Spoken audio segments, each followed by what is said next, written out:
And meanwhile, the Democratic extremism is not relegated only to the 2020 race. There's an unfortunate truth. Anti-Semitism has a home in the Democratic Party. It does. And Ilhan Omar is praised by the higher-ups in the Democratic Party, despite saying routinely anti-Semitic things. Every 2 weeks, she has to apologize for anti-Semitism. She's like that GIF from Futurama, days since accident. The person who goes up and nails up a 1, and then the 1 falls down to reveal a 0. Days since anti-Semitism. Ilhan Omar, usually it's about 10, and then she has to reset it back to 0.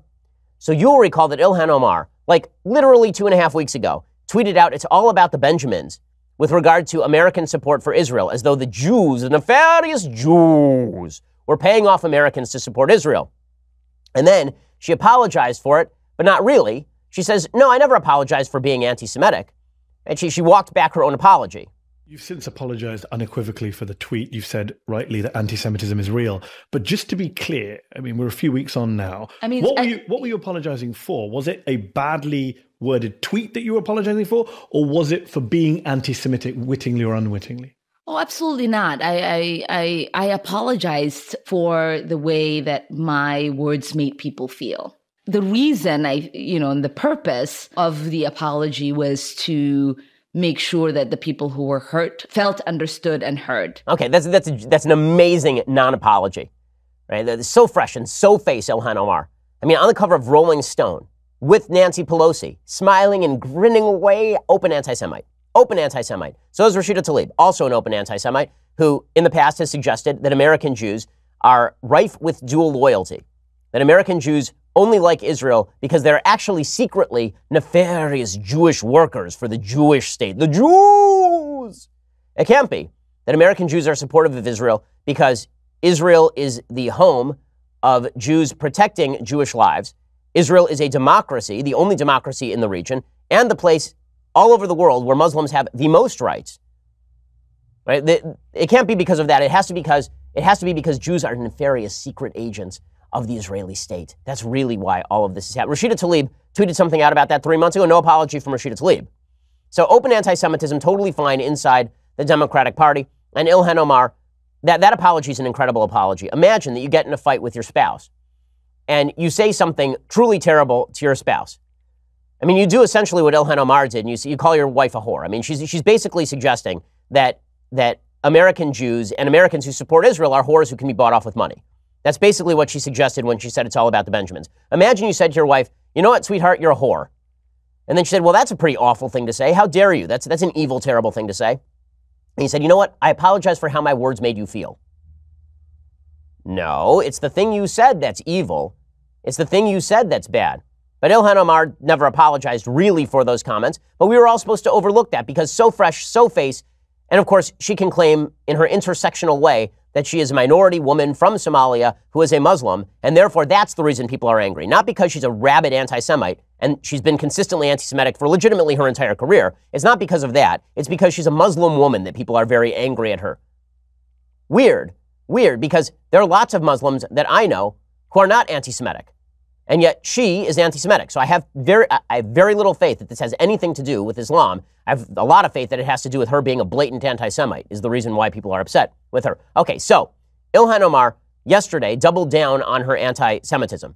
She was doing an event, this is an event in New York, it was in Washington, D.C. actually, at some bookstore. She was doing it with Rashida Tlaib. And at a certain point here, somebody in the audience yells out, it's all about the Benjamins. And both Rashida Tlaib and Ilhan Omar smile, according to press reports. And then Ilhan Omar explains that what she really wants to question is why these nefarious Jews are so loyal to Israel. I want to talk about the political influence in this country that says it is okay for people to push for allegiance to a foreign country. I want to ask, why is it okay for me to talk about the influence of the NRA, of fossil fuel industries, or Big Pharma, and not talk about a powerful lobbying group that is influencing policy? Okay, because the NRA is pushing for a principle.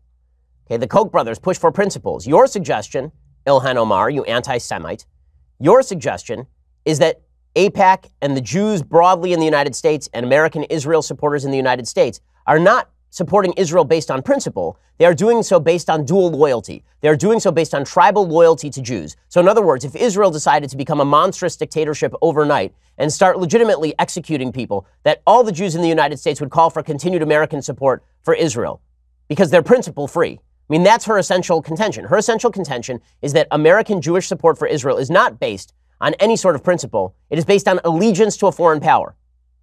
Now, think about how absurd that is in the context of other states. I am a big believer that the United States should stand with the continued existence of Great Britain.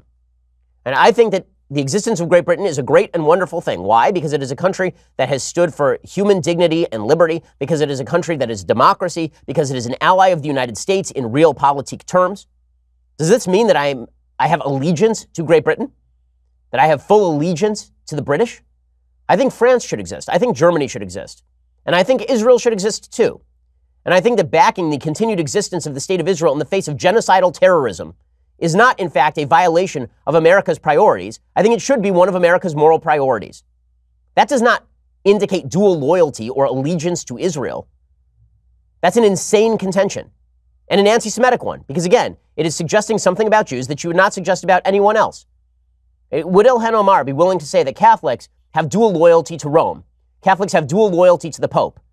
No. Catholics have a series of religious principles that they hold dear, and those religious principles jibe with their American citizenship because they believe that America forwards certain basic precepts that agree with the basic precepts of Christianity.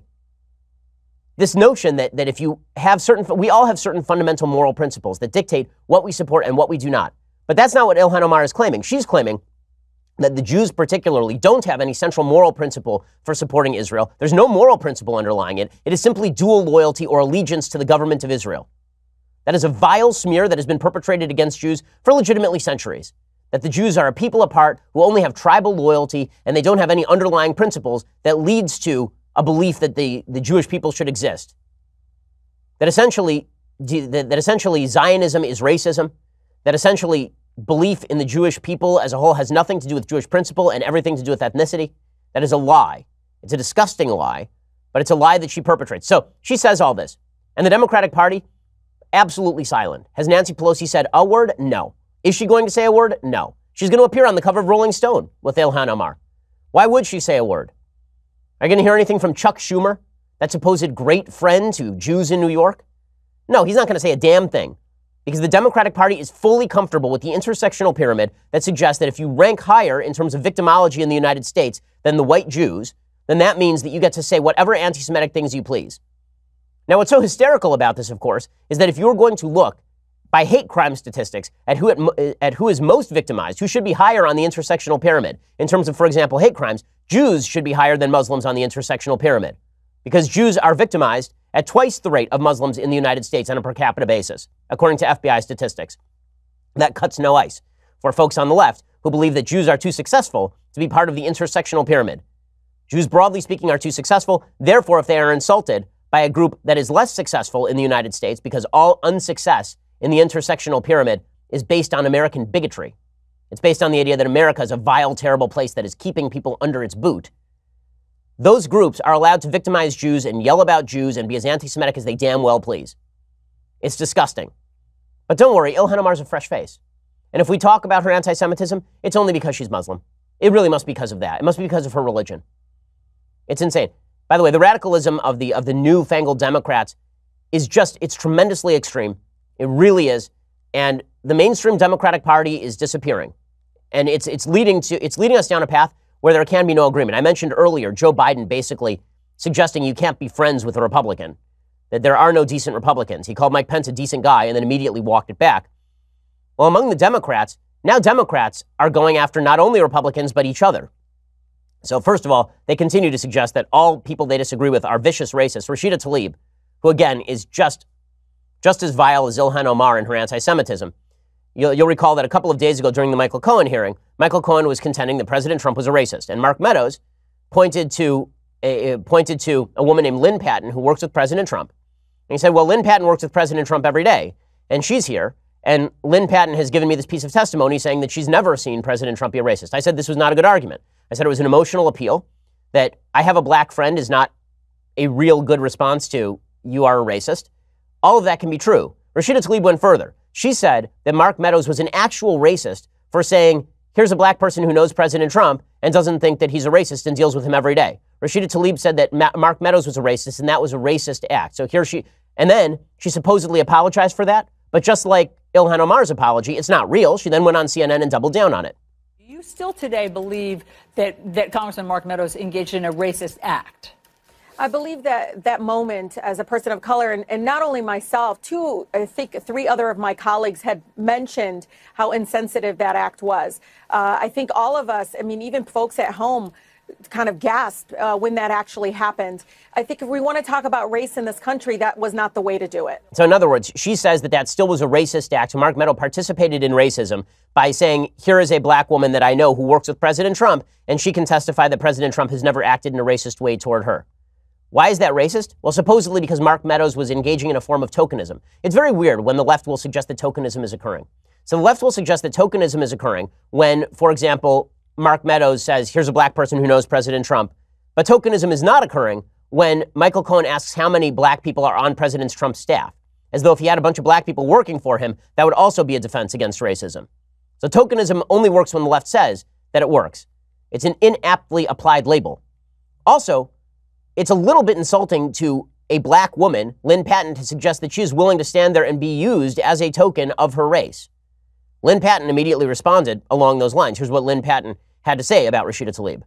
What I'd like to ask the congresswoman from Michigan is, why does she take the word of a self-confessed perjurer and criminally convicted white man over a black female who's highly educated, rose up through the ranks of one of the most competitive companies in real estate?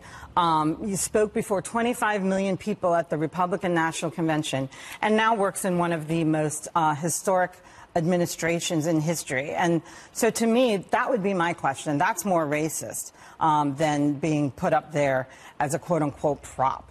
Okay, yeah, calling her a prop, that is a bad thing, right? That seems pretty racially charged. It didn't matter. AOC then defended her fellow fresh face. All the fresh faces defend each other. They're fine with each other's anti-Semitism or the sort of racism that reeks, the intersectional racism that reeks off of them. AOC tweeted out total bravery from Rashida Tlaib as she reminds the nation that tokenism is racism. So again, it's not racism if you have if you ask how many black people do you have in your office as a proof of your non-racism. It is racism if you say, here's how many black people I have in my office to prove that you're not a racist. Also, bravery has certainly changed its definition. Rashida Tlaib is so brave. I mean, just like Normandy, calling Republicans racist these days, I mean, talk about taking a risk. My goodness. Okay, in a second, we're going to talk about what else AOC is doing to help oust the supposed moderates left in her party. We'll get to that in just a second.